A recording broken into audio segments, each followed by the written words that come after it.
আমি সাদমান চৌধুরী, ঢাকার ধানমন্ডির একটি বাড়ির দ্বিতীয় তলার একটি পরিপাটি বেডরুম।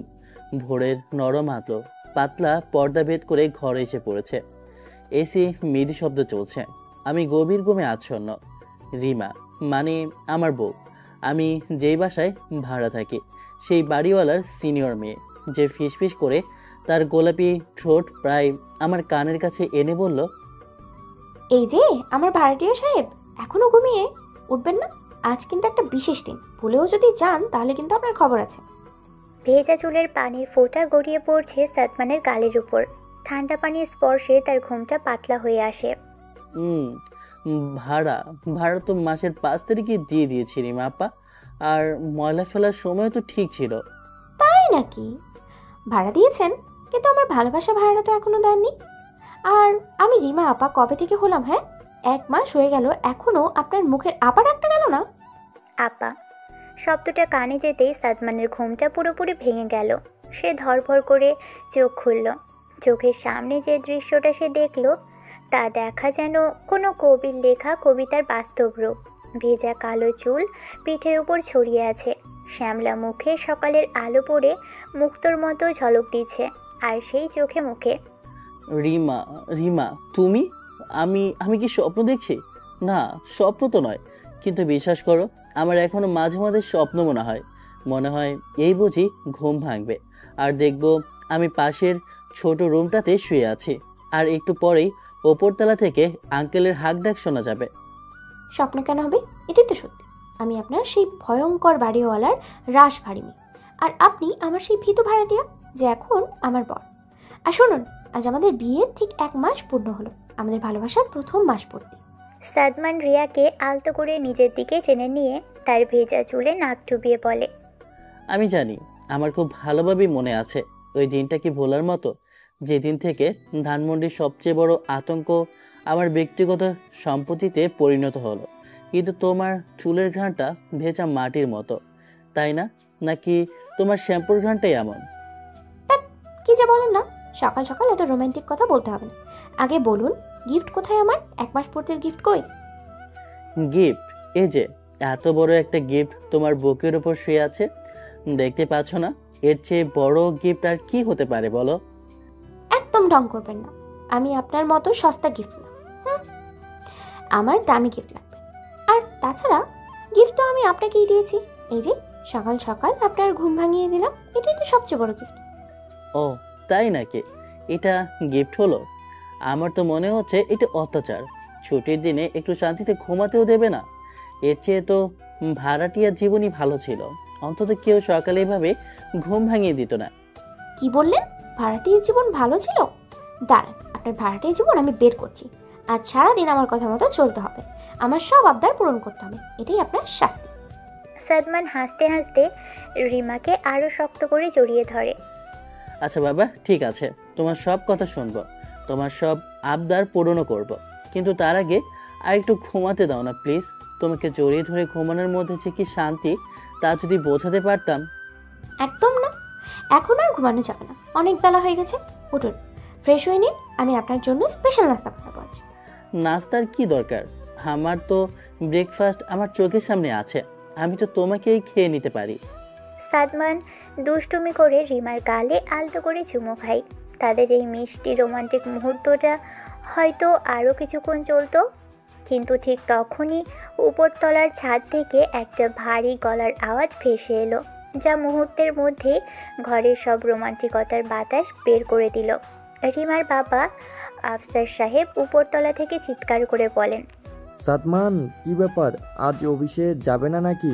বেলা তো প্রায় 9টা বাজে। নতুন জামাই বলে কি কোনো নিয়ম কানুন থাকবে না? এই কণ্ঠস্বর সাদমানের স্নায়ুতন্ত্রে পুরনো অ্যালার্মের মতো সেট করা। বছরের পর বছর ধরে এই কণ্ঠস্বর শুনেই তার সকালের ঘুম ভেঙেছে। আফসার সাহেবের গলার আওয়াজ কানে পৌঁছানো মাত্রই সাদমান বিদ্যুৎ স্পৃষ্টের মতো লাফিয়ে খাট থেকে নেমে দাঁড়ালো। তার শরীরটা মুহূর্তের মধ্যে সোজা টানটান হয়ে গেল। চোখ দুটো বড় বড় হয়ে দরজার দিকে স্থির, যেন এখনই আফসার সাহেব দরজা ভেঙে ভিতরে ঢুকে পড়বেন। রিমা প্রথমে হতবাক হয়ে, তারপর পরিস্থিতি বুঝতে পেরে অট্টহাসিতে ফেটে পড়ে। আল্লাহ, সাদমান তোমাকে কে দেখবে? বাবা কি তোমাকে অ্যাসেম্বলিতে দাঁড়াতে বলেছে নাকি যে এমন অ্যাটেনশন হয়ে দাঁড়িয়ে গেলে? আরে আস্তে আসো, আঙ্কেল শুনে ফেলবেন। আর তুমি হাসছো, আমার এখানে হার্ট অ্যাটাক হওয়ার জোগাড়, আর উনি হাসছেন। তোমার বাবা কি সিসিটিভি ক্যামেরা লাগিয়ে রেখেছেন নাকি আমাদের বেডরুমে? ঠিক টাইমে হাঁক ছাড়েন। ওফো, এখনো আঙ্কেল বাবা বলতে কি খুব কষ্ট হয়? আর তুমি এমন করছো যেন তুমি এখনো ভাড়াটিয়া আর বাবা তোমাকে ভাড়া থেকে মানে বাসা থেকে বের করার জন্য হুমকি দিচ্ছে। রিল্যাক্স সালমান, তুমি এখন এবার জামাই। জামাই তো পরের কথা, আগে তো আমি ভাড়াটিয়া ছিলাম। এই লোকটার ভয়ে আমি বন্ধুদের সাথে রাতে ভিডিও গেমে চিল্লাতেও পারতাম না। একবার রাত 12টায় ছাদে কাপড় তুলতে গিয়েছিলাম, কারণ পরের দিন সকালে পড়ার মতো শার্ট ছিল না। উনি লাইট মেরে এমনভাবে জেরা শুরু করলেন যেন আমি চুরি করতে এসেছি। সেই ভয় কি এত সহজে যায় বলো? রিমা খাট থেকে নেমে এসে সাদমানের সামনে দাঁড়িয়ে তার গাল দুটো ধরে বলে, আমার সোনা জামাইটা রে। আচ্ছা ঠিক আছে, আর ভয় পেতে হবে না, আমি তো আছি তোমার পাশে, বাবা কিচ্ছু বলবে না। এখন যাও তাড়াতাড়ি ফ্রেশ হয়ে এসো, আমি বাবাকে সামলাচ্ছি। তুমি সামলাবে তোমার বাবাকে? তুমি চেনো না? বিয়ের জন্য আমাকে বলেছেন বাবা সাদমান। আমার মেয়েকে তো দিলাম, কিন্তু বাড়ির নিয়মকানুনগুলো যেন ঠিকঠাক মতো পালন করা হয়। বলো, এটা কোনো কথা হলো? মনে হচ্ছিল আমি বিয়ের কাবিননামায় নয়, নতুন একটা ভাড়ার চুক্তিতে সই করছি। আচ্ছা আমার লক্ষ্মী বটটা, অনেক হয়েছে, এখন আর কোনো টেনশন নয়। চলো আজ সারাদিন আমরা শুধু দুজন, কোনো বাবা কোনো ভাড়াটিয়া কিচ্ছু আমাদের মাঝে আসতে পারবে না, ঠিক আছে? রিমার কথায় সাদমানের বুকের ভিতর জমে থাকা ভয়টা একটু কমলো। সে রিমার কপালে একটা চুমু খেয়ে ওয়াশরুমের দিকে এগিয়ে গেল। রিমা তার যাওয়ার পথের দিকে তাকিয়ে মুচকি হাসলো। এই মানুষটার ভয় আর ভালোবাসা মেশানো রূপটাই তার সবচেয়ে বেশি ভালো লাগে। কিছুক্ষণ পর সাদমান ফ্রেশ হয়ে আসার পর রিমা দুটো ধোয়া ওঠা চায়ের কাপ নিয়ে আসে।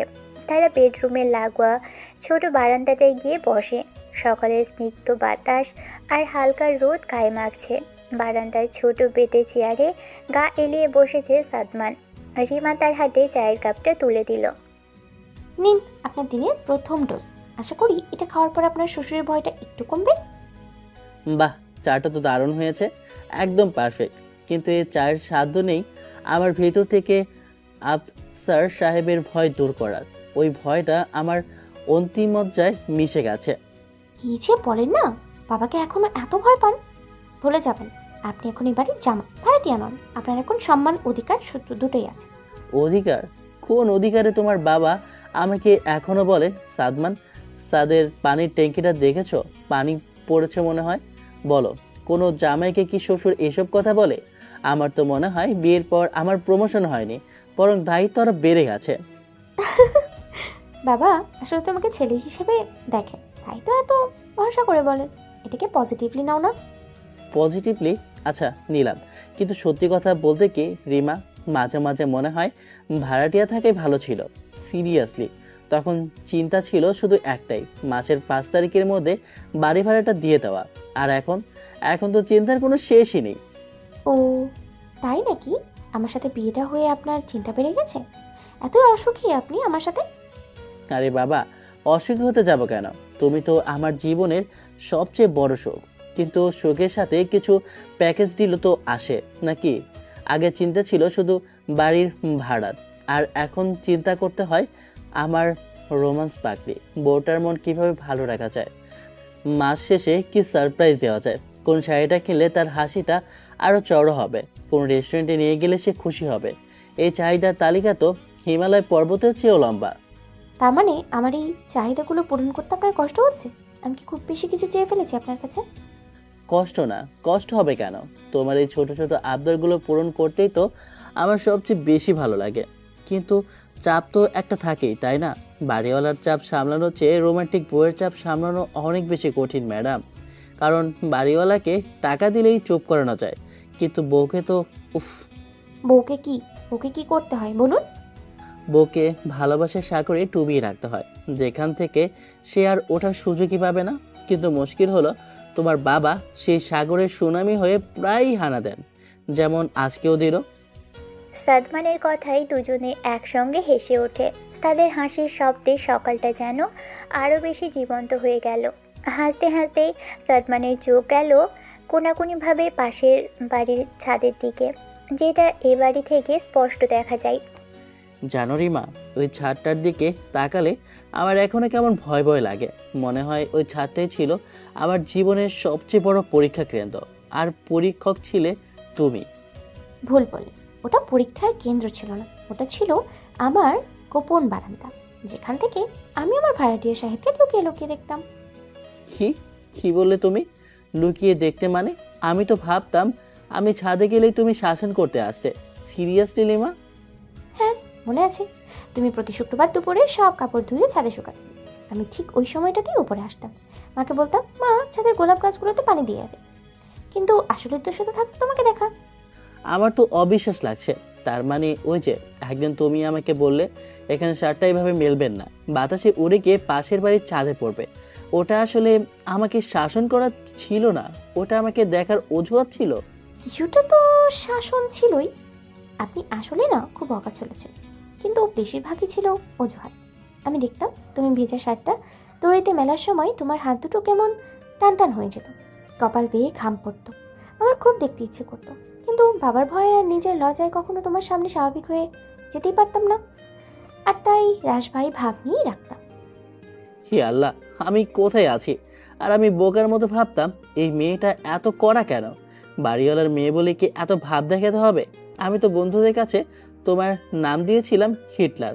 বলতাম, দোস্ত, আমাদের বাড়ির হিটলার আবার ছাদের টহল দিতে এসেছে, এখন আর আড্ডা দেওয়া যাবে না। কি? আমি হিটলার ছিলাম? আপনার এত বড় সাহস! দাঁড়ান, আজ আপনার হচ্ছে। সাদমান রিমার হাতটা ধরে ফেলে, আবেগী কণ্ঠে বলে, না না না, রাগ করো না। আমি তো সত্যি জানতাম না। আমি তো শুধু তোমার বাইরের রূপটাই দেখতাম। দেখতাম একজন কঠিন গম্ভীর মেয়ে, যে কারণে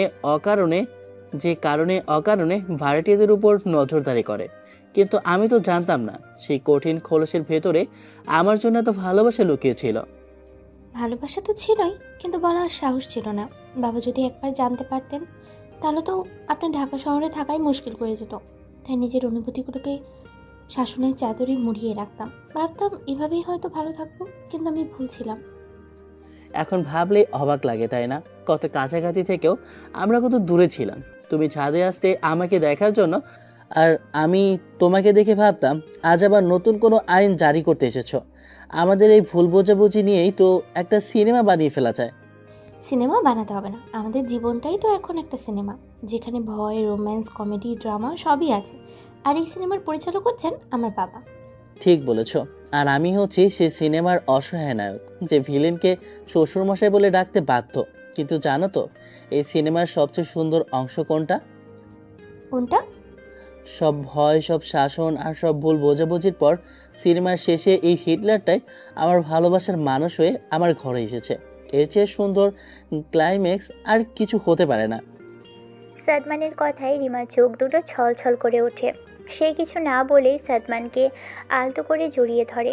সকালের নরম রোদে দুটো মানুষ তাদের অতীতের ভুল বোঝাবুঝিকে পুঁজি করে বর্তমানের ভালোবাসাকে আরও বেশি রঙিন করে তুলছিল। অতীতের স্মৃতিতে ডুব দিয়ে রিমা আরও নিবিড়ভাবে সাদমানকে জড়িয়ে ধরল। আচ্ছা রিমা, একটা কথা আমার এখনো মাথায় ঢোকে না। তোমার বাবা, মানে আফসার আঙ্কেল, তিনি আমাকে সহ্যই করতে পারতেন না। ভাড়াটিয়াদের তিনি মানুষই মনে করতেন না। সেই লোকটা হুট করে আমার সাথেই তোমার বিয়ে দিয়ে দিলেন কিভাবে? কেন? ঘটনা কি ঘটেছিল সেদিন, যা আমি ঠিকমতো জানিও না? আপনি আসলে কিছু জানেন না, নাকি সেদিন ভয়ে আপনার স্মৃতিশক্তি লোপ পেয়েছিল? বিশ্বাস করো, আমি শুধু একটা ঝাপসা ঘটনা মনে করতে পারি। আকাশ ভর্তি মেঘ, প্রচণ্ড বাতাস, ছাদ, আর তোমার বাবার সেই অগ্নিশর্মা মূর্তি। এরপর কি থেকে কি হয়ে গেল আমি নিজেই জানি না। আমার শুধু মনে আছে 3 দিনের মাথায় আমি বিয়ের পিঁড়িতে বসেছিলাম। আমার পাশে তুমি কোন সেজে বসে আছো, আর সামনে কাজী সাহেব বসে আছেন। চলুন তাহলে আপনাকে সেই ভয়ঙ্কর সুন্দর বিকেলটার গল্পই বলি, যে বিকেলটা না এলে হয়তো আপনি সারা জীবন আমার ভীতু ভাড়াটিয়া হয়েই থেকে যেতেন। ফ্ল্যাশব্যাক। সময় প্রায় 2 মাস আগে। এক বর্ষার বিকেল। আফজার সাহেবের বাড়ির ছাদ। আকাশটা যেন কালো চাদরে ঢাকা। যে কোনো মুহূর্তেই ঝুম বৃষ্টি নামবে। দমকা বাতাসে ছাদের উপর রাখা ছোটোখাটো জিনিসপত্র উড়ে যাচ্ছে। রিমা তাড়াহুড়ো করে ছাদের দলিতে মেলে দেওয়া শুকনো কাপড়গুলো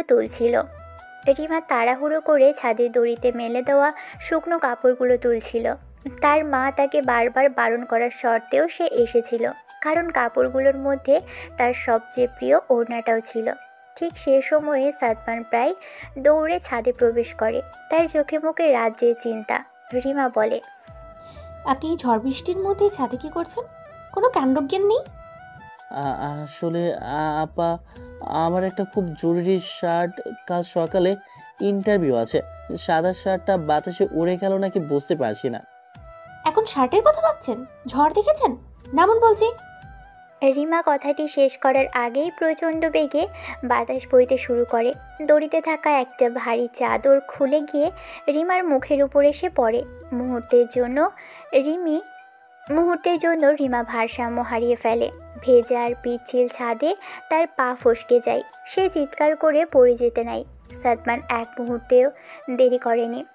নিজের ইন্টারভিউ শার্টের কথা ভুলে আফসার সাহেবের ভয়কে তুচ্ছ করে সে দৌড়ে গিয়ে রিমাকে ধরে ফেলে। কিন্তু বাতাসের বেগ আর পড়ার গতি এতটাই বেশি ছিল যে সাদমানও নিজেকে সামলাতে পারে না। রিমাকে নিজের দিকে টেনে নেওয়ায় দুজনেই একসাথে ছাদের এক কোণায় ছিটকে পড়ে। সাদমান নিচে, তার বুকের উপর রিমা, আর সেই উড়ে আসা ভেজা চাদরটা তাদের দুজনের উপর পড়ে, যেন একটা সাদা তাঁবুর মতো তাদের ঢেকে দিয়েছে। কয়েক মুহূর্তের জন্য সব কিছু স্তব্ধ। বাইরে বাতাসের শোষ শব্দ আর ভিতরে দুটো মানুষের দ্রুতগতির হৃদস্পন্দন। লজ্জায় আর আতঙ্কে রিমার মুখ লাল হয়ে গেছে। সাদমান ভয়ে কথাই বলতে পারছে না। ঠিক সেই মুহূর্তে ছাদের দরজা খুলে অগ্নিমূর্তি নিয়ে প্রবেশ করেন আফসার সাহেব। রিমা, সাদমান, তোমরা কোথায়? এই জ্বরের মধ্যে ছাদে কি হচ্ছে? তিনি এগিয়ে এসে চাদরটা এক ঝটকায় সরিয়ে ফেলেন, আর যা দেখেন তার জন্য তিনি প্রস্তুত ছিলেন না। তার চোখের সামনে তার একমাত্র মেয়ে একজন ভাড়াটিয়া ছেলের বুকের উপর শুয়ে আছে। দুজনের শরীরে ভেজা এলোমেলো। এইসব কি হচ্ছে আমার ছাদে? আমার চোখের সামনে এত বড় সাহস তোমাদের? আঙ্কেল, আপনি আপনি যা ভাবছেন তা একদমই না। আমি মানে উনি। বাবা, আমার কথা শোনো। বাতাস। চুপ, একটা কথাও বলবে না। সব বুঝেছি আমি। আমার মান সম্মান, আমার এত বছরের সম্মান সব তোমরা ধুলোয় মিশিয়ে দিলে একটা ভাড়াটিয়া ছেলের সাথে আমার মেয়ে। ছি! বিশ্বাস করুন আঙ্কেল, আমরা কিছুই করিনি। উনি পড়ে যাচ্ছিলেন, আমি শুধু ওনাকে বাঁচানো খুব ভালো। এখন বাকি জীবনটাও এইভাবে বাঁচাও। এর একটাই সমাধান আছে, তোমাদের দুজনের বিয়ে দিতে হবে। আমার বাড়ির ছাদে যা হয়েছে তার পবিত্রতা রক্ষা করতে এর বিকল্প নেই। কথাটা যেন পারমাণবিক বোমার মতো ফাটল। সাদমান হতভম্ব হয়ে গেল। তার মনে হয়েছিল সে জ্ঞান হারাবে। আর রিমা, সে ভয়ে, বিস্ময়ে আর হয়তো বুকের গভীরে লুকিয়ে থাকা এক চিলতে আনন্দের মিশ্র অনুভূতিতে বাবার দিকে তাকিয়ে রইল। আজ থেকে 3 দিনের মাথায় তোমাদের বিয়ে। সাদমান, তোমার বাবা মাকে আমি খবর দিচ্ছি, কোনো রকম চালাকির চেষ্টা করলে শুধু বাড়ি থেকে নয়, এই এলাকা থেকেও তোমাকে বিচ্ছেদ করব। বর্তমান। ব্যাস, এরপরের ঘটনা তো তুমি নিজেই জানো। বাবা যা একবার সিদ্ধান্ত নেন তা থেকে তাকে সরানো অসম্ভব। তিনি নিজের সম্মান আর মেয়ের ভবিষ্যৎ রক্ষার জন্য তোমাকে আমার জীবনের সাথে পাকাপাকিভাবে বেঁধে দেবেন। তার মানে শুধু একটা দুর্ঘটনা, একটা ভুল বোঝাবুঝি, তার জন্য আমাদের বিয়ে হয়ে গেল। আমি তো ভেবেছিলাম, আমি তো কিছুই বুঝতে পারছিলাম না। ভুল বোঝাবুঝি নাকি আল্লাহর পক্ষ থেকে একটা ইশারা? আমি তো মনে মনে আল্লাহকে ধন্যবাদই জানিয়েছিলাম। কি, তুমি খুশি হয়েছিলে? আমি তো ভয়ে প্রায় জ্ঞান হারিয়ে ফেলেছিলাম। আমার মনে হচ্ছিল আমার ফাঁসির রায় হয়ে গেছে। রিমা সাদমানের গালে আলতো করে হাত রেখে বলে, কারণ আপনি তো শুধু আমার বাইরের হিটলার রূপটাই দেখেছিলেন, ভেতরের ভালোবাসাটা তো দেখেননি। ওই ঘটনাটা না ঘটলে হয়তো আমার মনের কথা আমার মনেই থেকে যেত, আর আপনিও হয়তো কোনোদিন জানতেই পারতেন না যে এই বাড়িওয়ালা সিনিয়র মেয়েটা আপনার জন্য অপেক্ষা করছিল। সাদমান কোনো কথা খুঁজে পেল না। সে শুধু রিমার চোখের দিকে তাকিয়ে রইল, যে চোখে এখন আর কোনো শাসন নেই, আছে শুধু গভীর ভালোবাসা। দুপুর 1:30। আফসার সাহেবের বাড়ির উপরতলা ডাইনিং টেবিল। টেবিলে পোলাও, মুরগির রোস্ট, মাটন, রেজালা, কাবাব, কোরহানি মিলিয়ে এলাহি আয়োজন। যেন নতুন জামাইকে বরণ করার উৎসব এখনও শেষ হয়নি। সাদমান বসেছে আফসার সাহেবের ঠিক মুখোমুখি, যেন এখনও সে কৈফিয়ত দেওয়ার ভঙ্গিতেই আছে। তার পাশে রিমা এবং অন্যদিকে শাশুড়ি আমিনা বেগম। সাদমানের প্লেটে একটা আস্ত মুরগির রান তুলে দিতে দিতে বলে, বাবা সাদমান, খাও, একদম লজ্জা করবে না, নিজের বাড়ি মনে করে খাও। বিয়ের পর ছেলেটা আমার কেমন শুকিয়ে গেছে। রিমা কি তোমাকে ঠিকমতো খেতে দিতে দেয় না? হ্যাঁ মা, কি যে বলেন না, ও কি আগের চেয়ে শুকিয়েছে নাকি? আর আমি খেতে দেই না মানে? আমি তো সকাল থেকে ওর জন্য কত কি রান্না করলাম। তোমার জামাই নিজেই তো খায় না। না আন্টি, মানে আম্মা, ও খুব খেয়াল রাখে। আসলে আমারই ইদানিং খিদেটা একটু কম, অফিসের চাপ। অফিসের চাপ তো থাকবেই, পুরুষ মানুষের জীবনে চাপ থাকবে না তো কি মেয়েদের থাকবে? কিন্তু চাপের অজুহাতে শরীর খারাপ করলে তো চলবে না। সুস্থতাই সকল সুখের মূল। নাও, রেজালাটা নাও, এই রেজালাটা তোমার শাশুড়ি খুব ভালো বানায়। আফসার সাহেব নিজেই বাটিটা এগিয়ে দিলেন। তার আচরণে স্নেহ নাকি কর্তৃত্ব সেটা বোঝা বড় তাই। জি আঙ্কেল, মানে আব্বা, নিচ্ছি। আঙ্কেল থেকে আব্বার এই রূপান্তরটা সাদমানের জন্য এখনও বেশ কঠিন। প্রতিবারই তার ভীত জড়িয়ে যায়। ও আচ্ছা, শোনো সাদমান, একটা কথা মনে পড়লো। আমাদের নিচের তলায় দক্ষিণের পাশের বাথরুমটা, মানে আগে যেটা তুমি ব্যবহার করতে, ওইটার কল থেকে মনে হয় ফোঁটা ফোঁটা করে পানি পড়ে, সারা রাত টিপ টিপ শব্দ হয়। আমার আবার এসব শব্দে ঘুম আসে না। প্রতি বাড়িটায় জিভ জড়িয়ে যায়। সাদমানের হাত থেকে প্রায় চামচটা পড়েই যাচ্ছিল। সে রিমার দিকে আর চোখে তাকালো। রিমার মুখটাও থমথমে। ও আচ্ছা আব্বা, আমি আমি দেখে নেব, আজকে বিকেলে দেখে রাখবো। হ্যাঁ, একটু দেখে দিও বাবা। মিস্ত্রি ডাকলে তো আজকাল 1000 টাকার নিচে কথাই বলতে চায় না। সামান্য একটা ওয়াশার পাল্টানোর জন্য এত টাকা খরচ করার কোনো মানে হয়? তুমি তো সব টুকটাক কাজ ভালোই পারো, আমি জানি। বাবা, ওই সব কাজ কেন করবে? ও কি মিস্ত্রি নাকি? ওর অফিসে কত কাজ থাকে, সারাদিন পর বাসায় ফিরে একটু বিশ্রাম নেবে, তা না করে বাথরুমের কল ঠিক করবে? তুমি আজকেই রফিক মিস্ত্রিকে ফোন দাও। আহা, তুমি চুপ করো তো। আমি কার সাথে কথা বলছি? জামাইয়ের সাথে। ও তো আমার ছেলের মতো। বাড়ির একটা ছোট কাজ করলে কি ওর সম্মান কমে যাবে? আর সাদমান তো এইসব কাজ করতে ভালোবাসে, তাই না বাবা? শেষ প্রশ্নটা ছিল একটা ফাঁদ। না বলার কোনো উপায় সাদমানের সামনে খোলা ছিল না। জি আব্বা, আমার ভালোই লাগে এসব করতে, কোনো সমস্যা নেই, আমি করে দেব। সাদমানের এই অসহায় সম্মতি দেখে রিমার মুখটা আরও ভারী হয়ে গেল। সে বুঝতে পারছিল তার ভালোবাসার মানুষটা কতটা অস্বস্তিতে আছে। আহ, তোমরা থামো তো এবার। খাওয়ার সময় এত কথা বলতে হয় না। নাও বাবা, আর একটু পোলাও নাও। আর রিমা, জামাইকে নিজের মতো একটু থাকতে দে না। সারাক্ষণ চোখে চোখে রাখিস, ছেলেটা একটু স্বস্তি পাবে তো। শাশুড়ির এই এক কথাতেই যেন আগ্নেয়গিরির মুখে ছিপি খুলে গেল। আমি চোখে চোখে রাখি?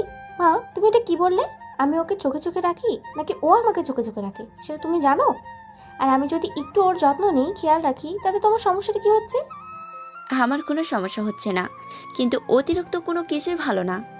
নতুন নতুন বিয়ে হয়েছে, আবেগ একটু বেশি থাকবে, তা আমি জানি, কিন্তু সারাক্ষণ আসলে বেঁধে রাখলে পুরুষ মানুষের দম বন্ধ হয়ে আসে।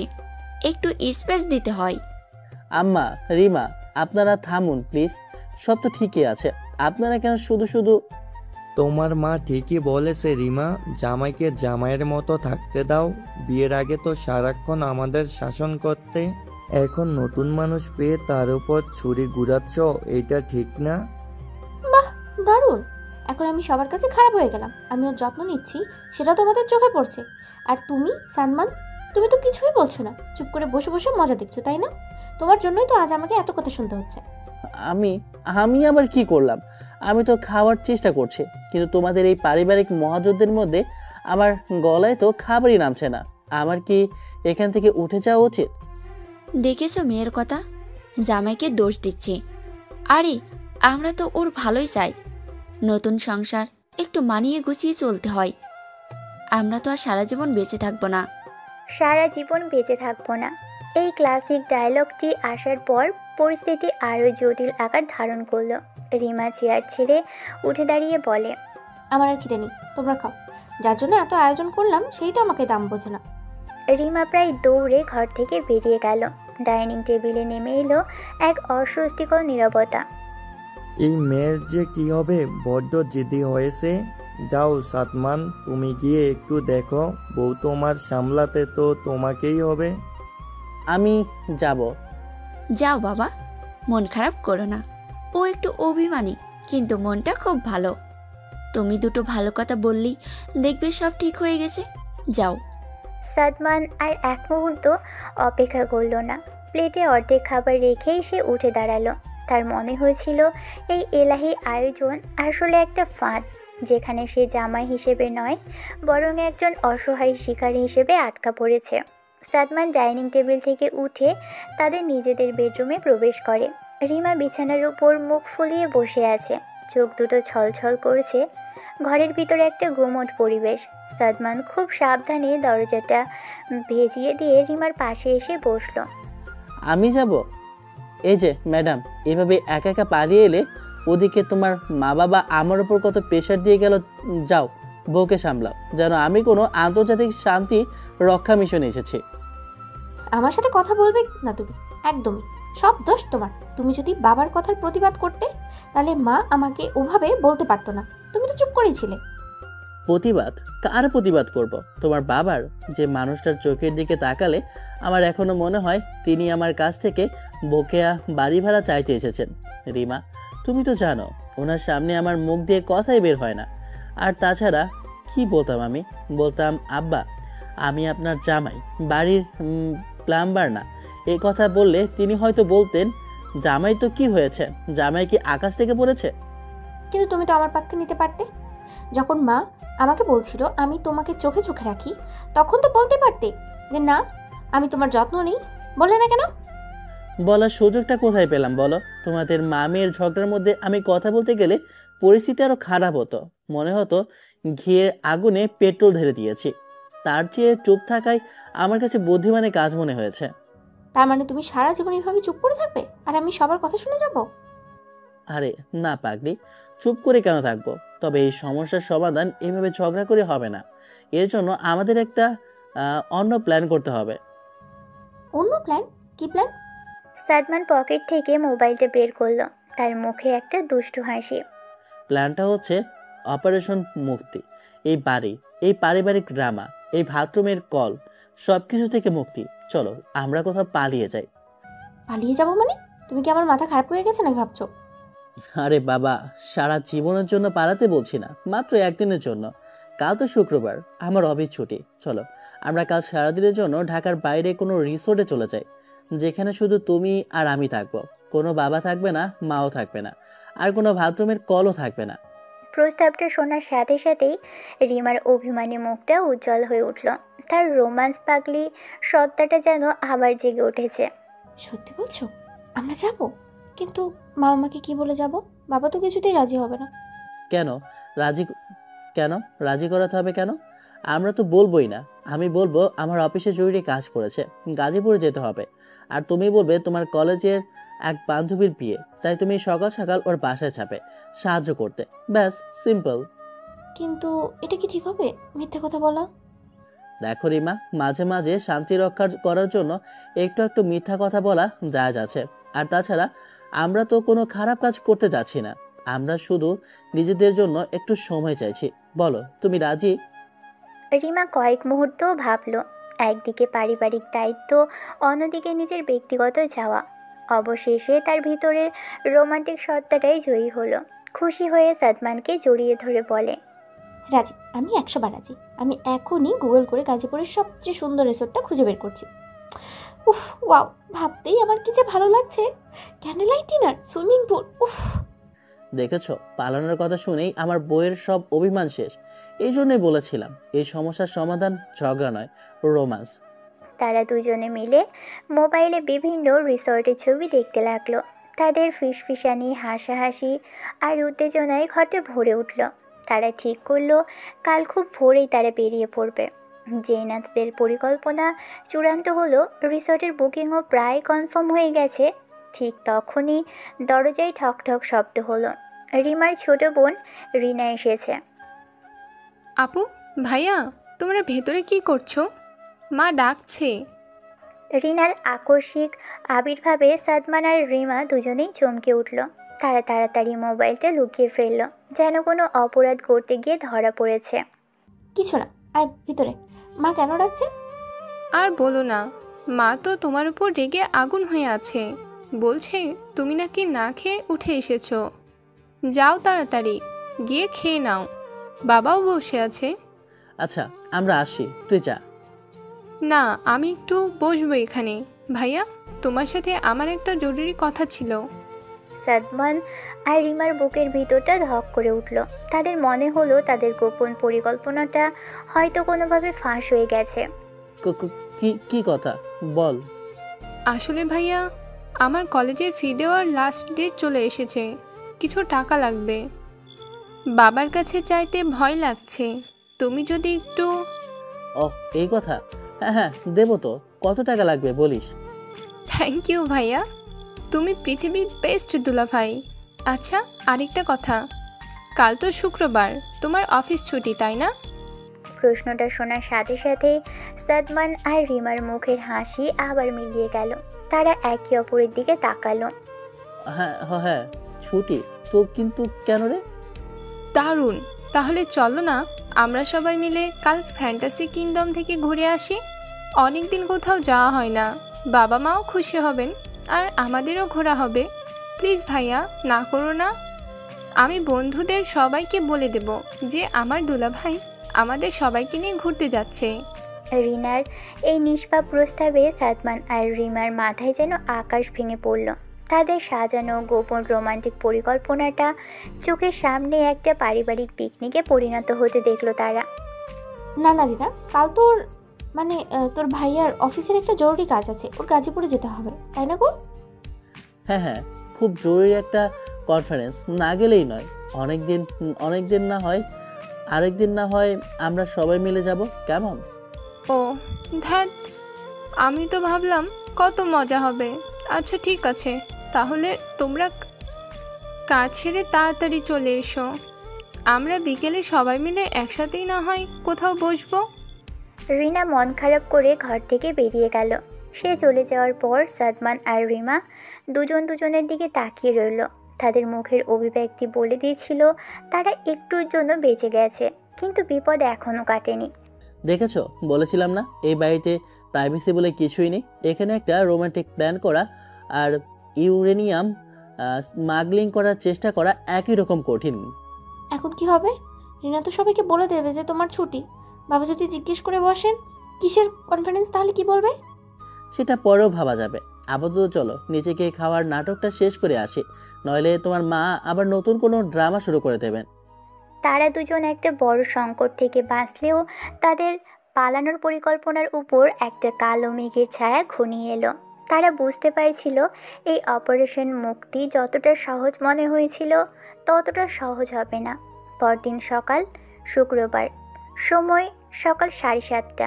সাদমান আর রিমার বেডরুম। রাতের অন্ধকার এখনও পুরোপুরি কাটেনি। ঘরের ভিতরে একটা চাপা উত্তেজনা। দুজনই প্রায় ফিস করে কথা বলছে, যেন কোনো গোপন মিশনে বের হওয়ার প্রস্তুতি নিচ্ছে। রিমা একটা ছোট ট্রলি ব্যাগে কাপড় গোছাচ্ছে আর সাদমান অফিসের পোশাক পরছে। এই যে মিস্টার চৌধুরী, এত ফর্মাল শার্ট প্যান্ট পরে রেডি হচ্ছেন যে, আপনি কি সত্যি গাজীপুরের অফিসের কনফারেন্সে যাচ্ছেন নাকি?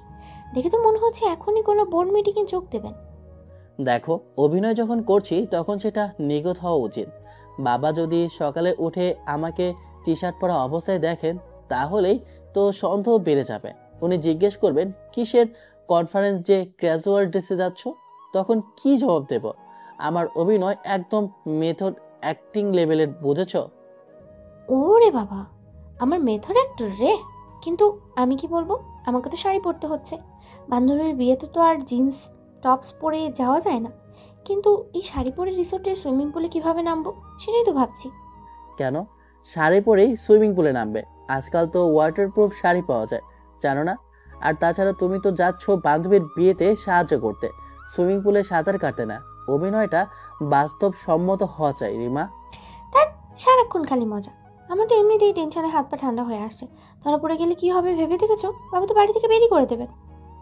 আরে কিছু হবে না, আমি আছি না। আমরা তো কোনো ক্রাইম করছি না, শুধু নিজেদের মতো করে একটা দিন কাটাতে চাইছি। এটা আমাদের অধিকার। আর শোনো, বাসা থেকে বের হওয়ার সময় একদম স্বাভাবিক থাকবে, কোনো রকম নার্ভাসনেস দেখানো চলবে না। মনে করবে তুমি সত্যি তোমার বান্ধবীর শম্পার বাসায় যাচ্ছ। বান্ধবীর নামটাও ঠিক করে নিয়েছো দেখছি। প্রস্তুতি তো ভালোই, কিন্তু আমার কেন জানি না খুব ভয় করছে। মনে হচ্ছে আজ নির্ঘাত কিছু একটা করবে। পজিটিভ চিন্তা করো রিমা, ভাবো আর মাত্র 1 ঘন্টা, তারপরই আমরা এই কারাগার থেকে মুক্তি পাবো। তারপর শুধু নীল আকাশ, সবুজ ঘাস, সুইমিং পুল আর তুমি আর আমি। সাদমানের কথায় রিমা একটু ভরসা পেল। তারা দুজন নিঃশব্দে রেডি হয়ে নিল। এখন সবচেয়ে কঠিন ধাপটা বাকি, বাড়ি থেকে বের হওয়া। তারা দুজন পায়ে হেঁটে সিঁড়ি দিয়ে নিচে নামছে, যেন চোরদের মতো। তাদের পায়ের শব্দও হচ্ছিল না, কিন্তু তাদের ভাগ্যটা হয়তো একটু বেশি খারাপ। ড্রয়িং রুমে আসতেই তারা দেখলো সোফায় বসে তসবি হাতে আফসার সাহেব এবং তার পাশেই জায়নামাজে বসে আছে। নামাজ শেষ করে মোনাজাত করছেন আমিনা বেগম। আমিনা বেগম মোনাজাত শেষ করে তাদের দিকে তাকিয়ে বলেন, আরে তোমরা এত সকালে কোথায় যাচ্ছ? সাদমান, তোমার না আজ অফিস ছুটি? প্রশ্নটা যেন পারমাণবিক বোমার মতো এসে পড়ল। সাদমান আর রিমা একে অপরের দিকে তাকালো। তাদের নিখুঁত পরিকল্পনাটা প্রথম ধাপেই হোঁচট খেল। আসলে আম্মা, ছুটিটা ক্যান্সেল হয়ে গেছে। গতকাল রাতেই অফিস থেকে ফোন এসেছিল। গাজীপুরে আমাদের নতুন সাইডের একটা জরুরি মিটিং করেছে, ম্যানেজমেন্ট সবাই থাকবে, তাই না গিয়ে উপায় নেই। হ্যাঁ মা, আর আমার বান্ধবী শম্পা, ওর তো আজ গায়ে হলুদ, কাল বিয়ে। ও একা সব সামলাতে পারছে না, তাই আমাকে সকাল সকাল যেতে বললো। গাজীপুর কোন জায়গায়? তোমাদের তো গাজীপুরে 3 বিঘা জমি আছে। জমির দলিলটা নিয়ে যাও, পারলে তাহসিল অফিস থেকে একটু খোঁজ নিয়ে এসো তো, সব ঠিকঠাক আছে কিনা। সাদমানের মনে হলো সে দৌড়ে পালিয়ে যায়। এক মিথ্যা ঝাঁকতে গিয়ে আরেকটা মিথ্যা জালে জড়িয়ে যাচ্ছে সে। আব্বা, আসলে মিটিংটা হবে একটা রিসোর্টে, সারা রিসোর্টে। ওখান থেকে তহসিল অফিস তো অনেক দূর, আর আমার তো সারাদিন মিটিংয়ে চলে যাবে। ফেরার সময় যদি পারি দেখবো। আর তুই রিমা, শাড়ি গয়না সব নিয়েছিস তো? বান্ধবীর বিয়ে বলে কথা, যেন তেনভাবে গেলে তো হবে না। আমাদের বাড়ির মেয়ে বলে কথা, একটা মান সম্মান আছে তো। হ্যাঁ মা, সব গুছিয়ে নিয়েছি, তোমরা চিন্তা করো না, আমি বিকালের মধ্যেই চলে আসবো। আচ্ছা ঠিক আছে, যাও তাহলে। আর সাদমান, শোনো, সাবধানে গাড়ি চালাবে। আর হ্যাঁ, ফেরার সময় ওখানকার বিখ্যাত তিলের খাজা পাওয়া যায়, আনতে বলো না যেন, তোমার শাশুড়ি খুব পছন্দ করে। জি আব্বা, মনে থাকবে। আচ্ছা, আমরা তাহলে আসি। যাওয়ার আগে একটু নাস্তা করে যাও, খালি পেটে বের হবে নাকি? না মা, দেরি হয়ে যাচ্ছে, আমরা রাস্তায় কিছু খেয়ে নেবো। আসি, আসসালামু আলাইকুম। তারা দুজন যেন সাক্ষাৎ যমদূতের হাত থেকে ছাড়া পেয়ে প্রায় দৌড়ে বাড়ি থেকে বেরিয়ে এলো। গাড়িতে ওঠার পর দুজনই একসাথে একটা লম্বা স্বস্তির নিঃশ্বাস ফেলল। সাদমান গাড়ির স্টিয়ারিংয়ে হাত রেখে কপালের ঘাম মুছে বলে, উফ, বেঁচে গেলাম। আমার তো মনে হচ্ছিল আজকে আমাদের সব গোপন পরিকল্পনা ফাঁস হয়ে যাবে। তোমার বাবা তো প্রায় ডিটেকটিভের মতো জেরা করছিলেন। আর বলো না, আমার তো হার্টবিট এখনো নর্মালি হয়নি। মা যখন বলল তোমার না আজ ছুটি, আমার তো মনে হলো আমি এখনই অজ্ঞান হয়ে যাব। আর তুমি তাহসিল অফিসের কথা কোথা থেকে আনলে? আমি এনেছি, তোমার বাবা এনেছেন। আমি তো কোনো মতে সারা রিসোর্টের নাম বলে বেঁচেছি। এখন যদি উনি ফোন করে রিসোর্টে খোঁজ নেন, তাহলে সব শেষ। উনি কি ফোন করতে পারেন? তোমার বাবাকে নিয়ে কোনো কিছুই নিশ্চিত করে বলা যায় না। উনি অসম্ভবকেও সম্ভব করতে পারেন, তাই আর এক মুহূর্ত দেরি নয়। চলো, যত দ্রুত সম্ভব এই এলাকা থেকে পালাই। সাদমান দ্রুত গাড়ি চালিয়ে ধানমন্ডির রাস্তা ছেড়ে মূল সড়কের দিকে এগিয়ে গেল। কিছুক্ষণ পর একটু শান্ত হয়ে রিমা বলে, কিন্তু একটা কথা বলো তো, তুমি তেলের খাঁচার কথা শুনে জি ক্যাব বললে কেন? এখন তো ফেরার সময় আমাদের ওটা কিনতেই হবে। আরে বাবা, ওই মুহূর্তে না বলার কোনো সুযোগ ছিল? তাহলেই তো সন্দেহ করতেন। আর তাছাড়া শাশুড়ির জন্য সামান্য তিলের খাঁচা তো আনাই যায়। এটা হচ্ছে ঘুষ। এই ঘুষ দিলে ভবিষ্যতে আরো বড় বড় পালানোর সুযোগ পাওয়া যাবে। সাদমানের কথায় রিমা হেসে ফেলল। তাদের ভয়, টেনশন আর চাপা উত্তেজনার মাঝেও এই ছোট ছোট মুহূর্তগুলোই তাদের আনন্দ দিয়েছিল। গাড়ি তখন গাজীপুরের পথে। শহরের কোলাহল পিছনে ফেলে তারা এগিয়ে চলছে এক টুকরো স্বাধীনতার দিকে, যেখানে কোনো শ্বশুর শাশুড়ি নেই, আর শুধু অফুরন্ত রোমান্স আর একে অপরকে খুঁজে পাওয়ার অপেক্ষা। প্রায় অনেকক্ষণ পর মসৃণ ড্রাইভের পর সাদমানের গাড়ি এসে থামল গাজীপুরের সারার রিসর্টের সুবিশাল গেটের সামনে। চারিদিকে সবুজের প্রাচুর্য, পাখির ডাক আর শান্ত স্নিগ্ধ পরিবেশ। শহরের কোলাহল থেকে বহু দূরে এক টুকরো শান্তির রাজ্য। গাড়ি থেকে নামার সাথে সাথে এক ঝলক তাজা বাতাস এসে রিমা আর সাদমানের সব ক্লান্তি দূর করে দিল। তাদের দুজনের চোখেই বিস্ময় আর মুগ্ধতা। রিমা গাড়ি থেকে নেমে দুহাত ছড়িয়ে দিয়ে একটা লম্বা শ্বাস নিয়ে বলে, ওয়াও সাদমান, দেখো জায়গাটা কি সুন্দর, মনে হচ্ছে যেন স্বর্গ এসে পড়েছি। বিশ্বাসই হচ্ছে না আমরা সত্যি এখানে চলে এসেছি। বলেছিলাম না শুধু আমার ওপর ভরসা রাখতে। এখন তো মনে হচ্ছে প্রতি সপ্তাহেই বাসা থেকে এভাবে পালিয়ে আসা উচিত। তোমার বাবার দেওয়া বাথরুমের কল ঠিক করার ডিউটির চেয়ে এই ডিউটি অনেক বেশি আরামের। তারা রিসেপশনে গিয়ে তাদের বুকিং কনফার্ম করলো। রিসর্টের একজন স্টাফ তাদের লাগেজ নিয়ে একটা সাজানো গোছানো কটেজের দিকে এগিয়ে নিয়ে গেল। কটেজের সামনে একটা ছোট বাগান আর পিছনের দিকে বিশাল সুইমিং পুল দেখা যাচ্ছে। রুমে ঢুকে রিমা তার রোমান্স পাগলি মেজাজে চলে এলো। কটেজের বারান্দায় দাঁড়িয়ে রিমা পুলের দিকে তাকিয়ে বলে, ইস সাদমান, দেখো কি দারুণ একটা ভিউ। আমি তো এখনই সুইমিং পুলে ঝাঁপ দিতে চাই। তুমি আসবে আমার সাথে? অবশ্যই আসবো, কিন্তু তার আগে আমাকে একটু বিশ্রাম নিতে দাও। বাসা থেকে বের হওয়ার সময় যে পরিমাণ অভিনয় করতে হয়েছে তাতে আমার শরীরের সব শক্তি শেষ। অস্কারে শ্রেষ্ঠ অভিনেতার পুরস্কারটা এবার আমারই পাওয়া উচিত।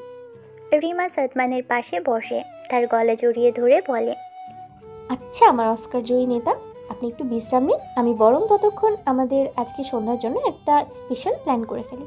আপনার জন্য আর আমার তরফ থেকে একটা সারপ্রাইজ আছে। সারপ্রাইজ?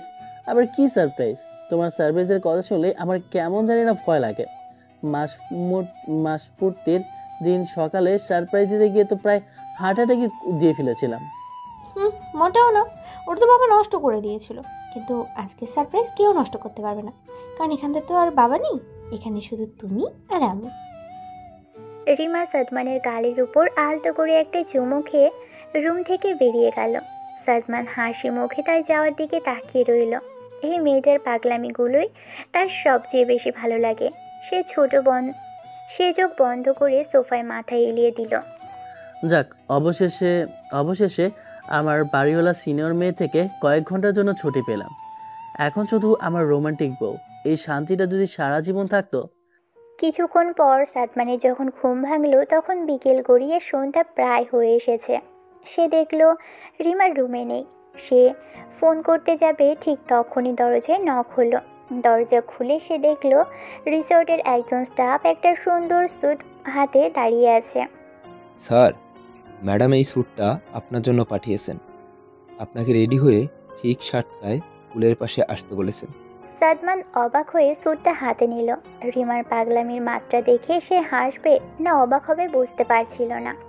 ঠিক 7টায় সাদমান যখন স্যুট পরে পুলের পাশে এসে দাঁড়ালো, সেই মুহূর্তের জন্য স্তব্ধ হয়ে গেল। পুরো পুলের চারপাশটা সাজানো হয়েছে ছোট ছোট মোমবাতি আর অর্কিড ফুল দিয়ে। পানির উপর ভাসছে অসংখ্য গোলাপের পাপড়ি। পুলের ঠিক মাঝখানে পানির উপর ভাসমান একটা ছোট্ট ডাইনিং টেবিল সেট করা হয়েছে। সেখানে দুটো চেয়ার, মোমবাতি আর সুন্দর জিনা সেট সাজানো। আর সেই টেবিলের পাশে একটা লাল রঙের অপূর্ব সুন্দর গাউন পরে দাঁড়িয়ে আছে রিমা। তাকে দেখে মনে হচ্ছে সে যেন কোনো রূপকথার রাজকন্যা। সাদমান ধীরে ধীরে এগিয়ে গিয়ে ঘোর লাগা কণ্ঠে বলে, রিমা, এই সব কিছু তুমি করেছো? কেমন লাগলো আমার সারপ্রাইজ মিস্টার চৌধুরী? বলেছিলাম না আজকে সন্ধ্যাটা শুধু আমাদের হবে। এখানে আমাদের বিরক্ত করার মতো কেউ নেই। আমার ভাষা হারিয়ে গেছে রিমা। আমি সত্যি জানি না কি বলবো। আমি তো ভেবেছিলাম তুমি হয়তো সাধারণ একটা ক্যান্ডেল লাইট ডিনারের ব্যবস্থা করবে, কিন্তু এটা তো স্বপ্নের মতো লাগছে। আপনার মতো একজন ভীতু ভাড়াটিয়াকে যখন স্বামী হিসেবে পেয়েছি, তখন তার জন্য তো স্বপ্নকেই সত্যি করতে হবে, তাই না? চলুন, আমাদের জন্য অপেক্ষা করছে এক স্বপ্নের ডিনার। তারা দুজন ভাসমান সেই ডাইনিং টেবিলে গিয়ে বসল।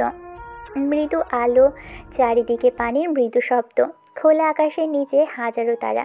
পরিবেশটা এতটাই রোমান্টিক ছিল যে তাদের দুজনেরই মনে হয়েছিল তারা যেন পৃথিবীতেই নেই, অন্য কোনো জগতে চলে এসেছে। সাদমান রিমার হাতটা ধরে বলে, ধন্যবাদ রিমা, আমাকে এত সুন্দর একটা মুহূর্ত উপহার দেওয়ার জন্য ধন্যবাদ। আমি সারা জীবন তোমার কাছে ঋণী থাকবো। শুধু ধন্যবাদে তো কাজ হবে না, ঋণের সুদও তো দিতে হবে নাকি? আর সুদের হার কিন্তু বেশ চড়া। আচ্ছা ম্যাডাম, বলুন কি সুদ দিতে হবে? আমি আমার সব কিছু দিয়ে হলেও আপনার ঋণ শোধ করতে রাজি। সুদটা হলো আপনাকে প্রতিজ্ঞা করতে হবে, জীবনে যত যাই হোক না কেন, যত পারিবারিক ড্রামাই আসুক না কেন, আপনি কখনো আমার হাত ছাড়বেন না। আর বছরে অন্তত 2 বার আমাকে এভাবে বাসা থেকে লুকিয়ে বেড়াতে নিয়ে আসবেন। আমি প্রতিজ্ঞা করছি রিমা, আমি শুধু তোমার হাতই ধরবো না, তোমার সব পাগলামি, সব আবদার, সব কিছুতে সারা জীবন এইভাবেই ভালোবেসে যাব। আর বছরের 2 বার কেন, দরকার হলে প্রতি মাসে আমরা এভাবে পালিয়ে আসব। তাদের ভালোবাসার এই মিষ্টি প্রতিজ্ঞার মধ্যেই রিসোর্টের ওয়েটার এসে খাবার পরিবেশন করা শুরু করলো। তারা খাচ্ছিল আর গল্প করছিল, আর একে অপরের চোখে হারিয়ে যাচ্ছিল। তাদের মনে হয়েছিল জীবনের সবটুকু সুখ যেন আজকের এই সন্ধ্যায় এসে জমা হয়েছে। কোনো ভয় নেই, কোনো চিন্তা নেই, কোনো অস্বস্তি নেই, আছে শুধু নিখাদ ভালোবাসা। মোমবাতির স্নিগ্ধ আলোয় রিমা আর সাদমানের মুখ উজ্জ্বল হয়ে আছে। ওয়েটার তাদের সামনে জিভে জল আনা স্টেক আর পাস্তা পরিবেশন করে গেছে। চারিদিকে নিস্তব্ধতা, শুধু ঝিঝি পোকার ডাক আর পানির মৃদু শব্দ। রিমা এক টুকরো স্টেক কেটে কাঁটা চামচ দিয়ে সাদমানের মুখের সামনে তুলে ধরল। নিন মিস্টার ভাড়াটিয়া, আপনার রোমান্টিক বইয়ের পক্ষ থেকে প্রথম উপহার। খেয়ে বলুন তো আমার পছন্দ হয়েছে কিনা। অসাধারণ, তবে এটা তোমার পছন্দের চেয়েও বেশি তোমার পরিকল্পনার সফলতা। সত্যি বলছি রিমা, আমি জীবনে ভাবিনি যে আমার মতো একজন সাধারণ মানুষ, যে কিনা মাস শেষে বাড়ি ভাড়ার চিন্তায় অস্থির থাকতো, সে একদিন এমন একটা স্বপ্নের মতো ডিনার করবে। সবটুকু কৃতিত্ব তোমার। কৃতিত্ব আমাদের দুজনেরই। আপনি যদি সাহস করে আমাকে নিয়ে পালিয়ে আসার সাহসটা না দেখাতেন, তাহলে তো আমার সব পরিকল্পনা মনের ভেতরেই থেকে যেত।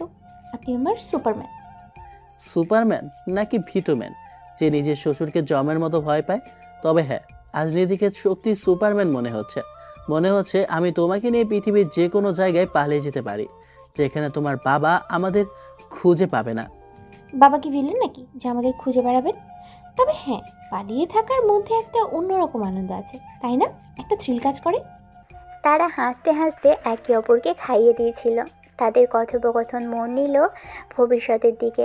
সাদমান হঠাৎ করে আবেগপ্রবণ হয়ে বলে, জানো রিমা, আমি ঠিক এমন একটা জীবনই চেয়েছিলাম, যেখানে কোনো হইচই থাকবে না, কোনো চাপ থাকবে না, থাকবে শুধু এমন একটা শান্ত সন্ধ্যা, আমার পাশে তুমি থাকবে, আর আমরা আমাদের ভবিষ্যৎ নিয়ে কথা বলবো। আমিও তো এটাই চেয়েছিলাম। আচ্ছা সাদমান, আমাদের যখন একটা বেবি হবে, তখন আমরা কি এই বাড়িতেই থাকবো নাকি আলাদা কোথাও চলে যাব? আমার তো মাঝে মাঝে খুব ভয় লাগে। আমরা অবশ্যই আলাদা বাড়ি নেব। ছোট্ট একটা বাড়ি হবে, সামনে একটা বাগান থাকবে। আমি অফিস থেকে ফেরার পর তুমি আর আমাদের ছেলে বা মেয়ে বাগানের গেটে আমার জন্য অপেক্ষা করবে। তোমার বাবা সেখানে বেড়াতে আসবেন, কিন্তু বাড়িওয়ালা হিসেবে নয়, নানা ভাই হিসেবে। বাহ, শুনতে কি ভালো লাগছে। আমাদের যদি একটা মেয়ে হয়, তাহলে নাম রাখবো বৃষ্টি, কারণ আমাদের ভালোবাসার শুরুটা তো সেই বৃষ্টির বিকেল থেকেই হয়েছিল। আর যদি ছেলে হয়, ছেলে হলে নাম রাখবো সাহস, কারণ তোমার মতো একজন হিটলারকে বিয়ে করার জন্য আমার যে পরিমাণ সাহসের প্রয়োজন হয়েছে তা ইতিহাসে লেখা থাকবে। তা আমি বুঝি হিটলার, তাহলে আপনি কি? আপনি হলেন সাদমানের নন, হিটলারের পর। চলুন, আমাদের এই সুন্দর ভবিষ্যতের জন্য একটা চিয়ার্স করা যায়। তারা দুজন বৌহানির গ্লাস তুলে একে অপরের দিকে তাকালো। তাদের চোখে মুখে ছিল একরাশ স্বপ্ন আর ভালোবাসা। ঠিক তখনই টেবিলের উপর রাখা সাদমানের ফোনটা তীব্র ভাইব্রেশনে কেঁপে উঠল। স্ক্রিনে টলটল করছে দুটো শব্দ, আব্বা কলিং। এই দুটো শব্দই যেন মুহূর্তের মধ্যেই স্বর্গের মতো সুন্দর পরিবেশটাকে নরকে পরিণত করার জন্য যথেষ্ট ছিল। সাদমানের মুখের হাসিটা পাথরের মতো জমে গেল। তার হাত থেকে কাটা চামচটা প্রায় পড়েই যাচ্ছিল। কি হয়েছে? কার ফোন? তুমি হঠাৎ করে এমন হয়ে গেলে কেন? আব্বা। বাবা? এত রাতে? ধরো, নিশ্চয়ই কোনো দরকারি কাজে ফোন করেছে। দরকারি কাজ? তোমার বাবা বিনা কারণে ফোন করার মানুষ নয়। নির্ঘাত কোনো বিপদ হয়েছে, হয়তো বুঝে ফেলেছেন আমরা কোথায় আছি। আরে না, কিভাবে বুঝবেন? তুমি এত ভয় পাচ্ছ কেন? ফোনটা ধরোই না। সাদমান কাঁপা কাঁপা হাতে ফোনটা তুলল। সে স্পিকার অন করলো যাতে রিমাও শুনতে পাই। হ্যালো, আসসালামু আলাইকুম আব্বা। ওয়ালাইকুম সালাম। কি খবর বাবা? কনফারেশন কেমন চলছে? জি আব্বা, ভালো, এই তো চলছে। তা কোন রিসোর্টে যেন বললে? শাহ রিসোর্ট, তাই না? জায়গাটা তো বেশ সুন্দর শুনেছি। তোমার শাশুড়ির শরীরটা ভালো যাচ্ছিল না, তাই ভাবছিলাম ওকে নিয়ে ওইদিকে কোথাও ঘুরতে আসবো। সাদমান আর রিমা একে অপরের দিকে তাকালো। তাদের দুজনেরই গলা শুকিয়ে কাট। জি আব্বা, সুন্দর জায়গা। আচ্ছা, তা বাবা সাদমান, শুনলাম তোমার অফিসে জরুরি কনফারেন্স নাকি এই আনন্দন রিসোর্টে হচ্ছে? আনন্দ রিসর্ট, এই নামটা শোনা মাত্রই সাদমান আর রিমার বুকের ভিতরটা ছ্যাদ করে উঠল। তাদের মনে হলো তারা ভুল শুনেছে, কিন্তু আফসার সাহেবের কণ্ঠস্বর ছিল একেবারে স্পষ্ট। আনন্দ রিসোর্ট? না না তো আব্বা, আমি তো সারা রিসোর্টে। আরে বাবা, আমার সাথে চালাকি করে কি লাভ? আমি সব জানি। আমার এক পুরনো বন্ধু হালিম সাহেব, মানে আমাদের ধানমন্ডির হালিম ফার্মেসির মালিক, তিনিও তো পরিবার নিয়ে আজ আনন্দন রিসোর্টে উঠেছেন। আমাকে একটু আগেই ফোন করে বললেন, আফসার, তোমার জামাই আর মেয়েকে তো দেখলাম এখানে এসেছে নাকি? এই কথা শোনার পর সাদমানের মনে হলো তার পায়ের নিচের মাটি সরে যাচ্ছে। সে পাথরের মতো স্থির হয়ে গেল। রিমা দুহাতে মুখ চেপে ধরল। তার চোখ দুটো ভয়ে বিস্ফোরিত। তা ভালোই করেছ, অফিসের নাম করে বউকে নিয়ে একটু ঘুরতে গেছ, এটা তো ভালো কথা। কিন্তু আমাকে মিথ্যা বলার কি দরকার ছিল? যাই হোক, হালিম সাহেবের সাথে একটু দেখা করে নিও। আর হ্যাঁ শোনো, ওই রিসোর্টের ম্যানেজার জামশেদ আমার পরিচিত। বিল দেওয়ার সময় আমার নাম বলবা, ও তোমাদের জন্য স্পেশাল ডিসকাউন্ট দিয়ে দেবে। জামাই মানুষ, তোমার টাকা বাঁচালে তো আমারই লাভ। আচ্ছা রাখছি তাহলে, ভালো থেকো। ফোনটা কেটে গেল, কিন্তু তার প্রতিটা কথা যেন বিষাক্ত তীরের মতো সাদমান আর রিমার বুকে এসে বিঁধেছে। ডাইনিং টেবিলে নেমে এলো পিনপত নীরবতা। মোমবাতির আলোয় তাদের দুজনের ফ্যাকাশে মুখ দেখা যাচ্ছে। একটু আগেও যে জায়গাটা তাদের কাছে স্বর্গ মনে হয়েছিল, এখন সেটাই মনে হচ্ছে মৃত্যুদণ্ড কার্যকরের মঞ্চ। এটা কি হলো সাদমান? বাবা, বাবা কিভাবে জানেন? আর এই হালিম আঙ্কেলই বা এখানে কোথা থেকে এলেন? আমি জানি না, আমি কিছু জানি না। সব শেষ হয়ে গেল রিমা। তাদের এভাবে সাজানো গোপন অভিসার, তাদের এত রোম্যান্স, এত স্বপ্ন, সব কিছুই যেন একটা ফোন কলে চুরমার হয়ে গেল। তারা ধরা পড়ে গেছে, এবং এমনভাবে ধরা পড়েছে যেখান থেকে পালানোর আর কোনো পথ খোলা নেই। কয়েক মুহূর্তের জন্য কেউ কোনো কথা বলতে পারল না। নীরবতাটা যেন তাদের দুজনকেই গ্রাস করছিল। প্রথম নীরবতা ভাঙল সাদমান টেবিলের উপর জোরে একটা চাপড় মেরে চাপা ক্ষোভের সাথে বলে, দেখেছো কি হলো? আমি আগেই বলেছিলাম এত নাটক করার কোনো দরকার নেই। এত সারপ্রাইজ, এত ক্যান্ডেল লাইট ডিনারের কোনো প্রয়োজন ছিল না। এখন কেমন হলো? সব জানাজানি হয়ে গেল। তাই এখন সব দোষ আমার হয়ে গেল, তাই না? আমি এত কিছু আয়োজন করেছিলাম কার জন্য? নিজের জন্য? সব তো তোমার জন্যই করেছিলাম। আমি তো চেয়েছিলাম তোমাকে একটু খুশি করতে, তোমাকে একটু স্পেশাল ফিল করাতে, আর তুমি এখন আমাকে দোষ দিচ্ছ। আমি তোমাকে দোষ দিচ্ছি না রিমা, আমি পরিস্থিতিটাকে দোষ দিচ্ছি। কেন আমাদের এ শো অফ করতে হবে? আমরা তো চুপচাপ কটেজের ভেতরেও থাকতে পারতাম। তাহলে তো আর হালিম আঙ্কেলের চোখে পড়তাম না। তোমার এই রোমান্স পাগলামির জন্য আজ আমরা ধরা পড়লাম। রোমান্স পাগলি? বাহ, খুব সুন্দর কথা। আগে তো আমার এই পাগলামিটাই তোমার ভালো লাগতো, আর এখন বিপদে পড়ে সব দোষ হয়ে গেল আমার। আর তুমিও তো কম যাও না। বাবা যখন রিসোর্টের নাম জিজ্ঞেস করলো, তখন তুমি কেন সারা রিসোর্টের নাম বললে? অন্য কোনো নাম তো বলতে পারতে। আমার মাথায় তখন যা এসেছে তাই বলেছি। আমি কি জ্যোতিষী নাকি যে আমি জানবো তোমার বাবার বন্ধু আলিম সাহেব পরিবার নিয়ে ঠিক এই রিসোর্টে এসে বসে থাকবেন? আর তাছাড়া তুমিই তো বলেছিলে গুগল করে এই রিসোর্টটাই নাকি বেস্ট। হ্যাঁ, আমি বলেছিলাম, কারণ আমি চেয়েছিলাম আমাদের প্রথম হানিমুনটা যেন মেমোরেবল হয়। তুমি কি জানতে যে আমার বাবা তার গোয়েন্দার বাহিনী সারা দেশে ছড়িয়ে রেখেছেন? এখন কি হবে সালমান? আমরা বাড়ি ফিরে কোন মুখে বাবার সামনে দাঁড়াবো? আমি জানি না, আমি কিছু জানি না। আমার মাথা কাজ করছে না, মনে হচ্ছে এখনই মাটি ফেটে যায় আর আমি ভেতরে ঢুকে যাই। তোমার বাবা তো আমাকে আস্ত রাখবেন না এই মিথ্যা বলার জন্য। শুধু তোমাকে কেন, আমাকেও তো ছাড়বেন না। বলবেন এই শিক্ষা দিয়েছি তোমাকে, স্বামীর সাথে মিথ্যে কথা বলে রিসোর্টে ঘুরতে এসেছো? উফ, আমি তো ভাবতেই পারছি না। তাদের এই ঝগড়ার মধ্যে রাগ, ভয় আর অসহায়ত্ব একসাথে মিশেছিল। তারা একে অপরকে দোষ দিয়েছিল, কিন্তু আসলে তারা দুজনেই পরিস্থিতিটাকে ভয় পাচ্ছিল। কিছুক্ষণ উত্তপ্ত বাক্য বিনিময়ের পর দুজনে চুপ হয়ে গেল। তারা বুঝতে পারল ঝগড়া করে কোনো লাভ নেই, এখন যা করার ঠান্ডা মাথায় করতে হবে। আচ্ছা শোনো, যা হওয়ার তা তো হয়েই গেছে, এখন মাথা গরম করে লাভ নেই। আমাদের একটা প্ল্যান বের করতে হবে। কি প্ল্যান? পালানোর তো আর কোনো পথ নেই। প্রথম কাজ, আলিম আঙ্কেলকে খুঁজে বের করতে হবে। মানে তিনি আমাদের খুঁজে পাওয়ার আগেই আমাদের তাকে খুঁজে বের করতে হবে। তারপর তার সামনে গিয়ে এমন একটা ভাব করতে হবে যেন আমরা তার আসার খবরটা জানতাম। কিন্তু বাবা তো বলেছেন উনি আমাদের দেখেছেন। দেখেছেন, কিন্তু কথা তো বলেননি। আমরা গিয়ে বলতে পারি, আঙ্কেল আব্বাই তো বলেন আপনারা এখানে আছেন, চলুন একসাথে চা খাই। তাহলে হয়তো উনি কিছুটা বিশ্বাস করবেন। আর ম্যানেজার? বাবা তো বলেছে ম্যানেজার জামশেদ সাহেব তার পরিচিত। বিল দেওয়ার সময় তো ধরা পড়েই যাব যে আমরা কোনো কনফারেন্সের জন্য আসিনি। ঠিক বলেছ। তাহলে তাহলে এক কাজ করলে কেমন হয়? কি? চলো আমরা রিসোর্ট থেকে পালিয়ে যাই। পালিয়ে যাব মানে? এখন এই রাতে বিল না দিয়ে? আর না, বিল না দিয়ে পালাবো কেন? আমরা এখনই রিসিপশনে গিয়ে বিল মিটিয়ে দেব। তারপর বলবো আমাদের কনফারেন্সের জরুরি একটা সেশন ভোর রাতে শুরু হবে, তাই আমাদের একটা হোটেল শিফট করতে হচ্ছে। তারপর সোজা গাড়িতে উঠে ঢাকার দিকে রওনা দেব। কিন্তু হালিম আঙ্কেল যদি সকালে আমাদের খুঁজতে আসেন আর ম্যানেজার যদি বাবাকে ফোন করে কিছু একটা বলে দেন? আরে ততক্ষণে তো আমরা ঢাকায় পৌঁছে যাব। আর ম্যানেজার কেন বাবাকে ফোন দেবেন? আমরা তো পুরো বিল দিয়েই যাচ্ছি, তার তো কোনো ক্ষতি হচ্ছে না। প্ল্যানটা খুব একটা সুবিধার লাগছে না। আমার অন্য একটা আইডিয়া আসছে। কি আইডিয়া?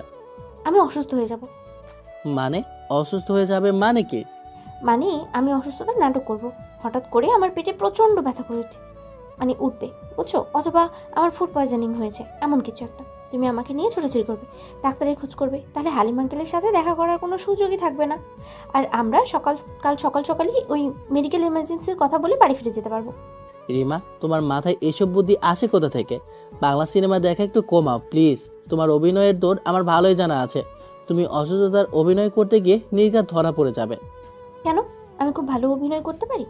আর তাছাড়া তোমার পালানোর প্ল্যানের চেয়ে আমার অসুস্থতার প্ল্যান অনেক বেশি ইমোশনাল। বাবা শুনলে রাগ করার বদলে চিন্তায় পড়ে যাবেন। আর যদি হালিম আঙ্কেল ডাক্তার নিয়ে আমাদের কলেজে হাজির হন তখন কি হবে? তিনি তো ফার্মেসির মালিক, তার তো অনেক ডাক্তারের সাথে চেনা জানা থাকতেই পারে। তাদের এই হাস্যকর পরিকল্পনাগুলো শুনে হয়তো অন্য কেউ হেসে ফেলতো। তারা একে অপরের প্ল্যানের খুঁত ধরতে লাগলো, যা থেকে আবার নতুন করে ঝগড়া শুরু হবার উপক্রম হলো। দুজনের সামনেই পড়ে আছে ঠান্ডা হয়ে যাওয়া খাবার। মোমবাতিগুলো গলে প্রায় শেষ হয়ে এসেছে। একে অপরের হাস্যকর পরিকল্পনাগুলো যখন কোনো সমাধান দিতে পারলো না, তখন তাদের উপর নেমে এলো এক গভীর হতাশা। দুটো প্ল্যানই ফালতু, কোনোটাই কাজ করবে না। পালিয়ে গেলেও ধরা পড়বো, অসুস্থতার নাটক করলেও ধরা পড়বো, কোনো পথই নেই। রিমা, আমরা সব দিক থেকেই ফেসে গেছি। তাহলে তুমিই বলো কি করতে হবে মিস্টার বুদ্ধিমান। চুপ করে বসে থাকলে তো বাবা কাল সকালেই এখানে এসে হাজির হবেন। তখন কি হবে? তখন কি তুমি বাবার সামনে গিয়ে বলবে আবার আপনার মেয়েকে অসুস্থতার অভিনয় করছে? আমার কিছু মাথায় আসে না, সব আমার জন্যই হলো। আমি তোমাকে মিথ্যা বলতে রাজি করিয়েছি, আমি তোমাকে এখানে নিয়ে এসেছি। আমার জন্য আজ তোমাকে বাবার সামনে লজ্জিত হতে হবে। আমি খুব খারাপ একটা স্বামী, তাই না? সাদমানের কণ্ঠে ছিল গভীর অপরাধবোধ আর অসহায়ত্ব। যে মানুষটা সব সময় তার শ্বশুরের ভয়ে তটস্থ থাকতো, আজ সে নিজের ভয়ের চেয়ে বেশি কষ্ট পাচ্ছিল তার ভালোবাসার মানুষটিকে বিপদে ফেলার জন্য। রিমা দেখল সাদমান সত্যিই ভেঙে পড়েছে। তার সেই রোমান্স পাগলি অভিমানী রূপটা মুহূর্তেই উধাও হয়ে গেল। মিথ্যার জায়গায় ফিরে এলো সেই পুরনো আত্মবিশ্বাসী বাড়িওয়ালা সিনিয়র মেয়ে, যে মেয়েটা পুরো বাড়িটাকে শাসনের মধ্যে রাখত, যার চোখের দিকে তাকিয়ে কথা বলার সাহস ভাড়াটিয়াদের ছিল না। কিন্তু আজ সেই শাসনে ভয় ছিল না, ছিল ভরসা। রিমা হঠাৎ করেই চেয়ার ছেড়ে উঠে গিয়ে সাদমানের পাশে দাঁড়ালো। সাদমান, আমার দিকে তাকাও। হে, লুক এট মি। সাদমান চমকে গিয়ে রিমার দিকে তাকালো। এ কোন রিমা? এ তো সেই আগের রিমা, যাকে সে ভয় পেত। কিন্তু আজ তার চোখে ভয় নেই, অদ্ভুত এক শান্তি দেখতে পেল সে। রিমা সাদমানের হাতটা শক্ত করে ধরে বলে, ভয় পেও না, আমি আছি তো, যা হওয়ার হবে আমরা একসাথেই সামনে নেব। শুনছো আমি কি বলছি? টুগেদার। কিন্তু তোমার বাবা কিন্তু আমাকে মেরেই ফেলবেন। বাবা বকা দিলে দেবে, বড়জোর 1 সপ্তাহ কথা বলবে না। ভাড়াটিয়া ছিলে বলে হয়তো তোমাকে বাড়ি থেকে বের করে দিতে পারতেন, কিন্তু এখন তুমি তো তার জামাই। জামাইকে কি এত সহজে বাড়ি থেকে বের করে দেওয়া যায়? চাই না। সবচেয়ে খারাপ কি হতে পারে বলো? কিচ্ছু হবে না। কিন্তু তোমার সম্মান, তোমার উপর তো তিনি খুব রেগে যাবেন। যাবেন, কিন্তু আমি তো তার মেয়ে। বাবা মেয়ের রাগ কি সারা জীবন থাকে? থাকে না। কিন্তু এই বিপদের মুহূর্তে যদি আমরা একে অপরের হাত ছেড়ে দিই, যদি একে অপরকে দোষারোপ করি, তাহলে আমাদের সম্পর্কটা সারা জীবনের জন্য দুর্বল হয়ে যাবে। বাবা বকা দিলে দেবে, কিন্তু আমরা তো একসাথে আছি, তাই না? এটাই কি সবচেয়ে বড় সত্যি না? রিমার প্রতিটা কথা সাদমানের বুকের ভিতর জমে থাকা ভয়টাকে সরিয়ে দিয়ে সেখানে সাহসের সঞ্চার করছিল। সে মুগ্ধ হয়ে তার স্ত্রীর দিকে তাকিয়ে রইল। এই তো সেই মেয়ে, যার ব্যক্তিত্বের কাছে সে সবসময় নিজেকে ছোট মনে করত। কিন্তু আজ সে বুঝতে পারল, এই ব্যক্তিত্ব শুধু শাসনের জন্য নয়, আগলে রাখার জন্য। সে বুঝতে পারল তার বউ শুধু রোমান্টিকই নয়, কঠিন পরিস্থিতিতে সে একজন অভিভাবকের মতো পথ দেখাতেও জানে। সাদমান রিমার হাতটা আরও শক্ত করে ধরে কৃতজ্ঞতার সুরে বলে, তুমি ঠিক বলছো রিমা, আমরা একসাথে আছি, এটাই সবচেয়ে বড় কথা। ভয় পেয়ে পালিয়ে যাওয়ার কোনো মানেই হয় না। তাহলে চলো, এখন আর কোনো নাটক নয়, কোনো মিথ্যে নয়। আমরা সোজা হালিম আঙ্কেলের কাছে যাব, গিয়ে বলবো, আঙ্কেল আমরা বাবার কাছ থেকে শুনেছি আপনি এখানে আছেন, চলুন একসাথে কফি খাই, তারপরে যা হওয়ার দেখা যাবে। চলো, আর যা হবে দেখে নেব। তোমার মতো একজন সিনিয়র যখন আমার পাশে আছে, তখন আমার আর ভয় কিসের। তারা দুজন হাত ধরে ধীর পায়ে রিসর্টের রিসেপশনের দিকে এগিয়ে গেল। তাদের হৃৎপিণ্ড তখনও ধুকপুক করছে, কিন্তু তাদের পদক্ষেপে ছিল এক ধরনের দৃঢ়তা। রিসেপশনে গিয়ে তারা হালিম সাহেবের কটেজ নাম্বারটা জেনে নিল। তাদের ভাগ্য ভালো ছিল, হালিম সাহেব তার পরিবার নিয়ে রিসর্টের রেস্টুরেন্টেই ডিনার করেছিলেন। দূর থেকে সাদমান তাকে দেখতে পেল, একজন পঞ্চশর্ত হাসি খুশি চেহারার মানুষ। রেডি? রেডি। তারা দুজন ধীর পায়ে রেস্টুরেন্টের ভিতরে প্রবেশ করে হালিম সাহেবের টেবিলের দিকে এগিয়ে গেল। আসসালামু আলাইকুম আঙ্কেল, ভালো আছেন? ওয়ালাইকুম আসসালাম। আরে তোমরা তোমরা এখানে? তোমরা কি আফসার সাহেবের? জি আঙ্কেল, আমি সাদমান, আফসার সাহেবের জামাই। আর ও রিমা, আমার স্ত্রী। আব্বাই তো ফোন করে বললেন যে আপনি এখানে আছেন, তাই দেখা করতে এলাম।